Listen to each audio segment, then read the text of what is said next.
This is the Good Neighbor Podcast, the place where local businesses and neighbors come together.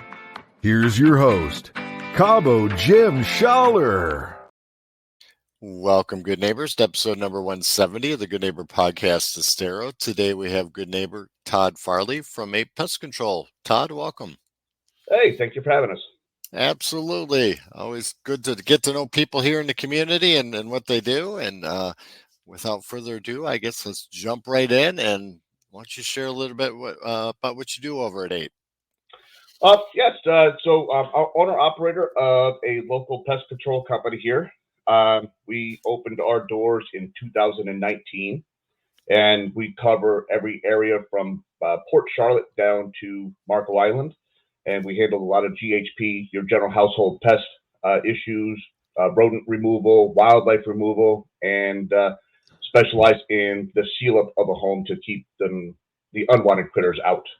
Absolutely. It's very important down here in Florida. Absolutely. Yeah, 24/7. Yes. So let's back up your story a little bit here. How did you get involved in this industry? Honestly, it was a fluke.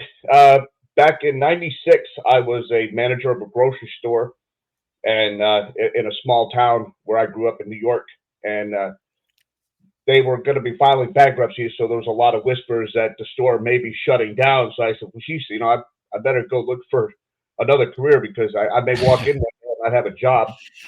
And a family friend of ours who we were in the fire department together was working for a small family pest control company. And he says, hey, man, I know you're looking for another career. How about you come on and be an exterminator? And I went, man, you're out of your mind. Because back then I had that same stereotype, exterminators were just a bunch of non-educated, whatever, Yep. And I took advantage of it. I was still living at home with my parents. And I said, you know what, why not? Let's just make a career change. And so 30 years today, I'm still doing it. So still doing it. Must be doing something right. Yeah. So we've all had some type of, I want to say, challenge or obstacle along our journey that we can maybe look back at now and say, you know what, I'm in a better place now, but I did go through this. Is there something that happened along your journey? Honestly, yeah. When we opened our doors in 2019, shortly thereafter, COVID hit. And I was scared to death because the whole world just shut down. And I'm like, oh boy, here we go. I just, I put my savings into opening up this business, and now we're stuck at home making no money. And it was nerve-wracking. And it was quiet for a couple of weeks, but then people started getting a little bit more comfortable with having people come out and take care of their home, because obviously now they're home all the time. Yep. So seeing all the things that they don't want to see. And so I was kind of thankful for that. And we just pulled up our bootstraps and said, let's just make the best of it and we'll get through it. And here we are. So we're still flourishing. There you go. Persevere right through, push right through. Absolutely. Yeah. Are there any maybe myths or misconceptions surrounding what you do that we could clear up for our listeners? I guess the biggest misconception that people get when they're dealing with pest control is they think that we're magicians. A lot of times, once you treat a home, they expect to see nothing. And, I give every one of our clients just realistic expectations, because there's so many of them out there that just kind of, pull the wool over their eyes and say, oh, you won't see anything. You'll be clean. And it's not normal. I mean, you can see an insect here and there that may, get in, because we use a lot of non-repellent products, which allows that insect to cross that barrier, get that material on them. But it takes sometimes 24 or 48 hours for it to succumb to that material. And, so you may see one or two in-house. So I always let all of our clients know that, it gets worse before it gets better. It's not unusual to see one here and there, but you won't have the abundance of the reason why you call us in the first place. And I think that's probably like the biggest misconception that a lot of people hear over the years. Absolutely. So do you notice anything trending in the industry? Is there anything new? Not really. I mean, it's always a learning. This industry is, you're always learning something new. There's always some new technology. There's new products. I tend to stick with what I know works. I'm always weary about trying new products because, I have a great reputation of solving the issues. And if I take a product that they claim works the best and it doesn't, succeed my expectations, then I feel like I lost, but I don't mind trying some on some guinea pig homes just to get an idea what's out there, because there's definitely everything's evolving with how it works and the speed of it. So. Yep, technology changing everything.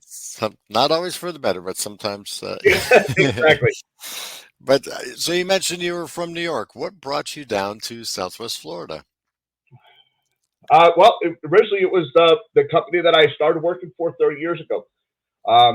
We started in New York, and then from there I went to Carson City, Nevada for a short period of time, back to New York, and then the owner was saying, well, we're going to open up a branch here in Florida.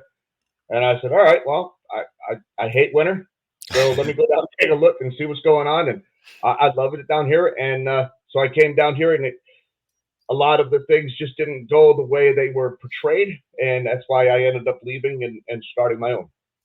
There we go. And the rest is history. That's it. So I know being a business owner can be very demanding, and you probably don't have a lot of free time, but what do you enjoy doing when you get a moment?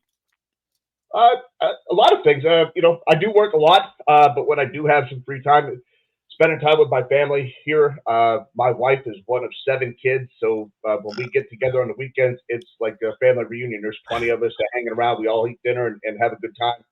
I do love spending time on the water, so anytime I get a chance to go to the beach or on a boat, we do that. And I recently purchased a classic car that I'm in the process of starting to work on to restore, just because that's kind of like my hobby that I've had since I was a kid. Very nice. What kind of car? It's a 1950 Ford Coupe. Wow, very nice, very nice. That'll be nice to be driving around here soon, right? Yeah, well, we'll see. It's a slow process, Right. with given the time that I have, but I'm hoping to get it done within the next couple of years. There you go. There we go. So, is there one thing you wish our listeners knew about Ape that maybe they're not aware of?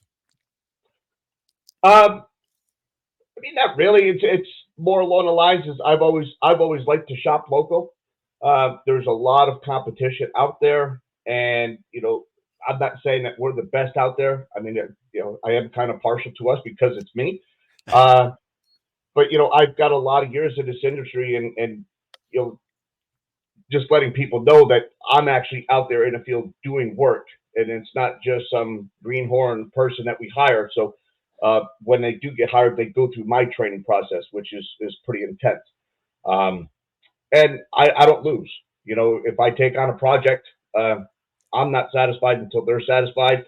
And, I'll do whatever I got to do. Sometimes I lose my hat over a job, but it is what it is. It's part of the business. I want to make sure that at the end of the day, what we were set out to do took place.